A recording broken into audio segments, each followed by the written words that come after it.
ಎನ್ಜಿಆರ್ಎಸ್ ಭವನ, ಹಳೆ ತಿರುಮಕುಡಲು ಟಿ ನರಸೀಪುರ. ಎನ್ಜಿಆರ್ಎಸ್ ಭವನವು ತ್ರಿವೇಣಿ ಸಂಗಮ, ಕಾವೇರಿ, ಕಬಿನಿ ಮತ್ತು ಸ್ಫಟಿಕ ಸರೋವರ ದಡದಲ್ಲಿರುವ ಅಗಸ್ತೇಶ್ವರ ದೇವಸ್ಥಾನದ ಬಳಿ, ತಿರುಮಕುಡಲು ಟಿ ನರಸೀಪುರ, ಮೈಸೂರು ಜಿಲ್ಲೆ.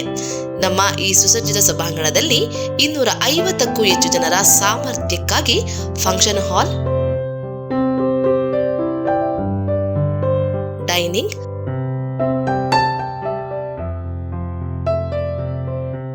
ರೂಮ್ಗಳು ಮತ್ತು ಅಡಿಗೆ ಸೌಲಭ್ಯಗಳನ್ನು ಒದಗಿಸಲಾಗುತ್ತದೆ. ಎಲ್ಲ ಶುಭ ಸಮಾರಂಭಗಳಾದ ಮದುವೆ, ನಿಶ್ಚಿತಾರ್ಥ, ಉಪನಯನ, ಸಭೆಗಳು, ಸಮ್ಮೇಳನಗಳು ಮತ್ತು ಸಾಂಸ್ಕೃತಿಕ ಚಟುವಟಿಕೆಗಳಿಗೆ ಸೂಕ್ತವಾಗಿದೆ. ಇದು ಪ್ರವಾಸಿಗರಿಗೆ ಹತ್ತಿರದ ಸ್ಥಳಗಳನ್ನು ನೋಡಲು ಅನುಕೂಲವಾಗುತ್ತದೆ. ಕುಂಜನರಸಿಂಹಸ್ವಾಮಿ ದೇವಸ್ಥಾನ, ಸೋಮನಾಥಪುರ, ಮುಡುಕುತೊರೆ, ತಲಕಾಡು, ಶಿವನ ಸಮುದ್ರ, ಮಹದೇಶ್ವರ ಬೆಟ್ಟ, ಬಿಳಿಗಿರಿ ರಂಗನಾಥನ ಬೆಟ್ಟದ ಪ್ರವಾಸ ತಾಣಗಳು ಇದರ ಸಮೀಪದಲ್ಲಿದೆ. ಅಗತ್ಯವಿದ್ದರೆ ಆಹಾರ ಅಡುಗೆ ಸೌಲಭ್ಯಗಳನ್ನು ಕೂಡ ಒದಗಿಸಲಾಗುವುದು. ಹೆಚ್ಚಿನ ಮಾಹಿತಿಗಾಗಿ ಸಂಪರ್ಕಿಸಿ ಎನ್ಜಿಆರ್ಎಸ್ ಭವನ, ಹಳೆ ತಿರುಮಕುಡಲು ಟಿ ನರಸೀಪುರ, ಮೈಸೂರು ಜಿಲ್ಲೆ. Mobile number 9945141668, 8105847866. ಇವತ್ತು ವಿಧಾನಸೌಧ ಮುಂಭಾಗದಲ್ಲಿರ್ತಕ್ಕಂಥ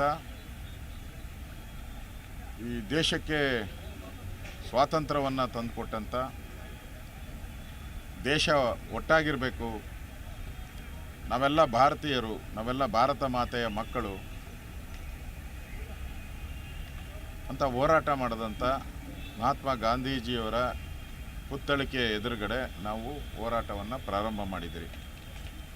ದೆಹಲಿಗೆ ಕರ್ನಾಟಕದಲ್ಲಿರುವಂಥ 136 ಶಾಸಕರು ದೆಹಲಿಗೆ ಹೋಗಿದ್ದಾರೆ. ಡಿ ಕೆ ಸುರೇಶ್ ಅವರ ಹೇಳಿಕೆಯನ್ನು ಬೆಂಬಲಿಸಿ ದೆಹಲಿಗೆ ಹೋಗಿದ್ದಾರೆ.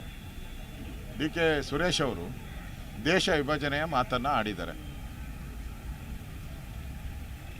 ಉತ್ತರ ಭಾರತ, ದಕ್ಷಿಣ ಭಾರತ ಅನ್ನೋ ಹೇಳಿಕೆಯನ್ನು ಕೊಡೋ ಮುಖಾಂತರ ಅದನ್ನು ಸಮರ್ಥನೆಯನ್ನು ಭಾಳಷ್ಟು MLAಗಳು ಮಾಡಿದ್ದಾರೆ, ಮಂತ್ರಿಗಳು ಮಾಡಿದ್ದಾರೆ. ಇವತ್ತು ಒಬ್ಬ ಶಾಸಕರು ಕೂಡ, ಹುಬ್ಬಳ್ಳಿ ಶಾಸಕರು, ಅವರು ಹೇಳಿದ್ದಾರೆ. ಆದರೆ ಏನು ಪ್ರಾಬ್ಲಮ್ಮು ಅನ್ನೋ ರೀತಿ ಮಾತಾಡಿದ್ದಾರೆ. ಅಲ್ಲಿಗೆ MP ನೂ ಹೇಳಾಯಿತು, MLAನೂ ಹೇಳಾಯಿತು. ಅಂದರೆ ಕಾಂಗ್ರೆಸ್ಸಿನ DNA ಅವರ ರಕ್ತದ ಕಣಕಣದಲ್ಲೂ ಈ ಜಿನ್ನಾ ಸಂಸ್ಕೃತಿ, ಟಿಪ್ಪು ಸಂಸ್ಕೃತಿ ಅಂಟ್ಕೊಂಬಿಟ್ಟಿದೆ. ಅವರು ಈ ಥರ ದೇಶ ವಿಭಜನೆ ಅಂತ ಮಾತನ್ನು ಹೇಳೋವಂಥದ್ದಕ್ಕೆ ಕಾಂಗ್ರೆಸ್ ಅವ್ರಿಗೆ ನಾಚಿಕೆ ಆಗಬೇಕಾಯಿತು.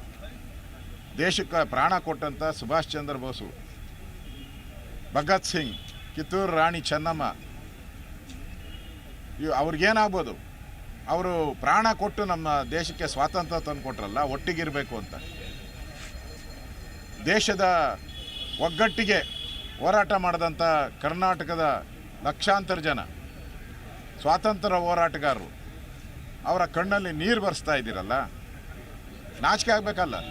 ಈ ಹೇಳಿಕೆ ಕೊಡೋಕ್ಕೆ ಮುಂಚೆ ಯಾರಾದರೂ ಒಬ್ಬರು ಮಾನ ಮರ್ಯಾದೆ ಇರೋವಂಥ ಪಾರ್ಟಿ ಈ ಥರ ಹೇಳಿಕೆಯನ್ನು ಇತಿಹಾಸದಲ್ಲಿ ಯಾವತ್ತೂ ಕೊಟ್ಟಿಲ್ಲ. ಕಾಂಗ್ರೆಸ್ ಅವರು ಈ ದೇಶವನ್ನು ಒಡೆಯುವಂಥ ಸಂಸ್ಕೃತಿಯನ್ನು ಹಿಂದೆನೂ ಕೂಡ ಮಾಡಿದರು. ಜಿನ್ನಾ ಅವರ ನೇತೃತ್ವದಲ್ಲಿ ಅವರು ಕಾಶ್ಮೀರನೇ ನಮ್ಮದಲ್ಲ ಅಂತ ಆದರು. ನರೇಂದ್ರ ಮೋದಿ ಬಂದ ಮೇಲೆ ಕಾಶ್ಮೀರ ನಮ್ಮದಾಯಿತು.